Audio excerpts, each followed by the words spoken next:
ओम श्री धन्वंतरि नमः। मैं महेंद्र सिंह हुड्डा, फार्मासिस्ट आयुर्वेदा, और आप देख रहे हो अपना चैनल अमृत आयुर्वेदा।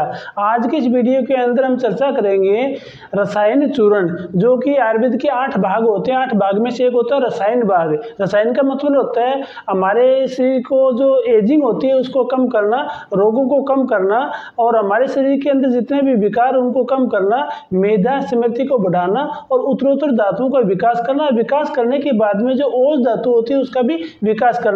तो रसायन चूर्ण जो होते हैं इसके अंदर 3 द्रव्य डलते हैं, जो कि आपका आंवला, आपकी गिलोय और गोखसूर से ये बनता है। आयुर्वेद के अंदर बताया गया कि रसायन चूर्ण का लगातार सेवन करने से आपकी बढ़ती उम्र थम सी जाती है। और आयुर्वेद के अंदर रसायन चूर्ण में बताया गया, जो वाग्भट ऋषि ने कहा है अष्टांग हृदय के उत्तर स्थान अध्याय 39 में रसायन जो चिकित्सा उसके अंदर बताया गया है कि चूर्णम स्वादृष्टम आमलकम अमृतानम लीहन समृति मधुभाग मिश्रम वर्ष स्थिर शांति विकार दुख है समासतम जीवती कृष्ण केश है। यानी कि ये चूर्ण हमारे रसायन के साथ साथ में वाजीकरण का काम करता है, सारे शरीर की दांतों का उत्तरोत्तर विकास करता है, त्वचा के लिए बहुत अच्छा होता है, और ये हमारे केश के लिए भी बहुत अच्छा होता है। रसायन चूर्ण जो होता है ये उत्तम रसायन और वाजीकरण होता है। इसको आप घर पर आसानी से बना सकते हो। इसके अंदर जो डलने वाले 3 द्रव्य होते हैं, जो आंवला है, गोखरू है, गुड़ुचि, बिल्कुल सस्ते होते हैं, घर में आप बना सकते हो। घर में यदि आप बनाओ तो इन तीनों का जो सूखा पाउडर होता है, जो आंवला होता है, गिलोय होती है, गोखरू होती है, इन तीनों का जो सूखने के बाद में पाउडर करके इनको मिला लिया जाता है। मिलाने का तरीका ये होता है कि इन तीनों का सम भाग में मिलाया जाता है। यदि आप इन तीनों को 50-50 ग्राम लेते हो तो 150 ग्राम आपका रसायन चूर्ण तैयार हो जाता है, और यदि 100 ग्राम लेते हो तो ये 300 ग्राम बनके तैयार हो जाता है। और आयुर्वेद के हिसाब से कोई भी रसायन चूर्ण लेना होता है वो खाली पेट लेना होता है। रसायन के लिए लेना होता है तो खाली पेट लेना होता है, और उत्तम स्वास्थ्य के लिए यदि आप लेते हो तो आप इसको सुबह शाम 2 बार भी ले सकते हो। और ये जो चूर्ण रसायन चूर्ण होता है ये सभी प्रकार की उम्र में हर कोई इसको थोड़ी मात्रा में ले सकता है, सभी को सूट करता है। इसके अलावा किसी भी टाइप की प्रकृति हो, चाहे पित्त प्रकृति हो, कफ प्रकृति हो, वातज प्रकृति हो, द्विदोषज प्रकृति हो या त्रिदोषज प्रकृति हो, सभी में ये लगातार सेवन किया जा सकता है। और ये बिल्कुल सौम्य औषधि है, आसानी से पच जाता है। उसको लगातार 3 महीने तक सेवन करने से जरा अवस्था नहीं आती है और एजिंग के गुण कम हो जाते हैं। अब हम रसायन चूर्ण में डलने वाले जो 3 द्रव्य होते हैं इनके अलग अलग चर्चा करेंगे, और ये द्रव्य किस पार्ट से लिए जाते हैं, इसका प्रयोज्य अंग क्या होता है। तो इसमें सबसे पहला जो द्रव्य होता है वो होता है गोखरू, जिसको ट्रिबुलस टेरेस्ट्रिस भी बोलते हैं, स्वादुकंटक भी बोलते हैं, स्वादृष्टा बोलते हैं।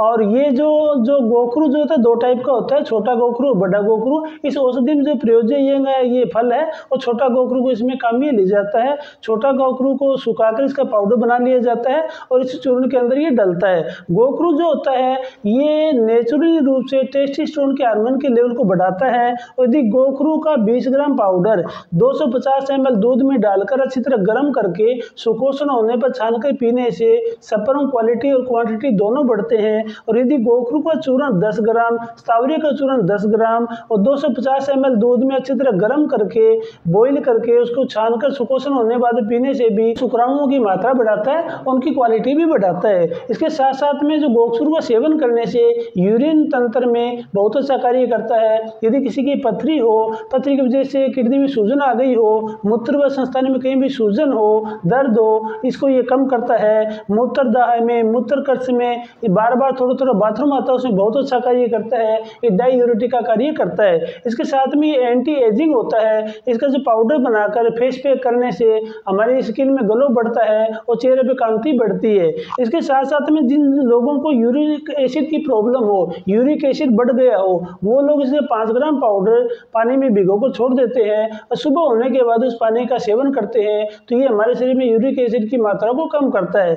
इसके साथ साथ में गोखरू के अंदर एंटी इंफ्लेमेटरी और एंटीऑक्सीडेंट प्रॉपर्टी पाई जाती है, और ये हमारी बढ़ती उम्र के लक्ष्य लक्षणों को कम करता है। इसके साथ में गोखरू का लगातार सेवन करने से ये एक बल्य औषधि है, एक उत्तम टॉनिक है और रसायन चूर्ण में इसका मुख्य जो पार्ट है वो फल यूज होता है और रसायन चूर्ण में एक बहुत अच्छा कार्य करता है। रसायन चूर्ण का जो दूसरा घटक द्रव्य होता है वो होता है आंवला यानी फाइलेंथस अम्लिका, जिसको इंडियन गूजबेरी बोलते हैं। ये पंच लवणा होता है और इसके अंदर जो विटामिन सी की मात्रा पाई जाती है ये हमारे शरीर के अंदर एंटीऑक्सीडेंट प्रॉपर्टी को बढ़ाता है। आंवला जो होता है इसमें आयुर्वेद के हिसाब से 6 रस होते हैं, 6 रस में से इसमें 5 रस पाए जाते हैं। ये अलवणा होता है यानी इसके अंदर लवण रस नहीं पाया जाता है। आंवला के अंदर विटामिन सी के साथ साथ में vitamin A, B complex, potassium, calcium, phosphorus ये पाए जाते हैं। आंवला के अंदर साथ साथ में कैल्शियम की मात्रा ठीक होने से ये ऑस्टियोपोरोसिस में, हड्डियों के दर्द में बहुत अच्छा कार्य करता है। आंवला में एंटी इंफ्लेमेटरी और इसमें एंटी बैक्टीरियल प्रॉपर्टी होती है। ये हमारे श्वसन तंत्र को, हमारे फेफड़ों को रोगों से लड़ने की शक्ति प्रदान करता है यानी शरीर की रोग प्रतिरोधक क्षमता को ये बढ़ाता है। आयुर्वेद में दात्री बोला गया आंवला को, दात्री यानी माँ के समान रक्षा करने वाला, यानी कि ये हमारे सभी रोगों में इम्यूनिटी बढ़ाने में, सूजन को कम करने में बहुत अच्छा कार्य करता है। इसके साथ साथ में जो आंवला होता है ये इफेक्टिव प्रोटेक्टिव होता है, हमारे लीवर को भी उत्तेजित करता है, उसकी कार्य क्षमता को बढ़ाता है। आंवला का लगातार सेवन करने से रक्त शर्करा का लेवल भी कम होता है। आंवला के अंदर विटामिन सी प्रचुर मात्रा में होने से ये विटामिन सी का स्रोत होता है और शरीर के अंदर जो फ्री रेडिकल होते हैं उनको ये कम करता है, यानी एक बहुत अच्छा एंटीऑक्सीडेंट की तरह कार्य करता है। उसको खाली पेट लेने से ये एक उत्तम रसायन की तरह कार्य करता है। रसायन चूर्ण का आखिरी जो तीसरा द्रव्य है वो है गिलोय यानी कि गुड़ची यानी कि अमृता, टिनोस्पोरा कार्डिफोलिया। इसको टिनोस्पोरा कार्डिफोलिया इस तरह कहते हैं कि इसके पत्ते की स्वाद जो है अर्ट के समान होती है, इसके लिए इसको इंग्लिश में टिनोस्पोरा कार्डिफोलिया बोलते हैं।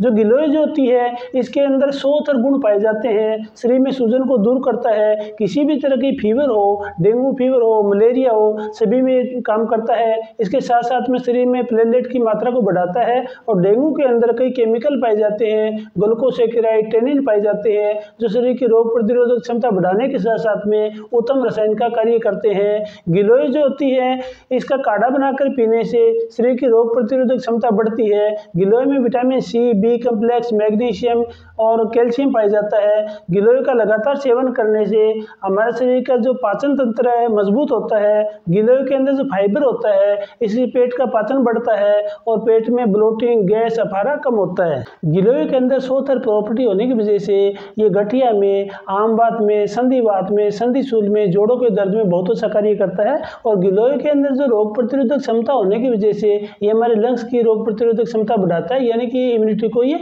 बूस्ट करता है। तो इस तरह ये जो आपको रसायन चूर्ण बताए गए हैं इसके अंदर 3 द्रव्य डलते हैं, इन तीनों की समान मात्रा होती है और चाहो तो आप इसमें स्वाद के हिसाब से मिश्री भी मिला सकते हो और ये उत्तम रसायन होता है। अब हम आपको बताते हैं रसायन चूर्ण लेने की विधि, इसका समय क्या होता है और इसकी मात्रा क्या होती है। जितने भी चूर्ण होते हैं वो सुबह शाम लिए जाते हैं, बट जो रसायन के रूप में जो चूर्ण लिए जाते हैं वो खाली पेट लिए जाते हैं। तो रसायन चूर्ण को सुबह खाली पेट आधा चम्मच से 1 चम्मच यानी 2.5 से 3 ग्राम से लेकर 5 ग्राम तक इसको घी और शहद में मिला के लिया जाता है। और इसके अंदर 5 ग्राम यदि आप इसकी चूर्ण की मात्रा ले रहे हो तो 1 चम्मच शहद और आधा चम्मच घी मिला के लेना होता है। और यदि किसी की कफज प्रकृति है तो 5 ग्राम जो रसायन चूर्ण है इसके साथ में जो घी की मात्रा आधा चम्मच ले लो और हनी 1 चम्मच ले लो और सुबह शाम इसको लेना होता है। और सबसे अच्छा काम ये तभी करता है जब आप इसका लगातार 3 महीने तक सेवन करते हो और खाली पेट लेने के बाद में 2 घंटे बाद में यदि हम खाना खाते हैं तो ये अच्छी तरह पच जाता है और इसके जो रासायनिक जो गुण है वो हमारे शरीर में डेवलप हो जाते हैं। तो इसका आप लगातार 3 महीने तक सेवन कर सकते हो और ये उत्तम रसायन है और बहुत अच्छा कार्य करता है। मैं आशा करता हूँ आज का वीडियो आपको अच्छा लगा होगा और बहुत जल्दी मिलते हैं एक और नई वीडियो के साथ में। धन्यवाद। भगवान धन्वंतरी आपको आरोग्य प्रदान करे।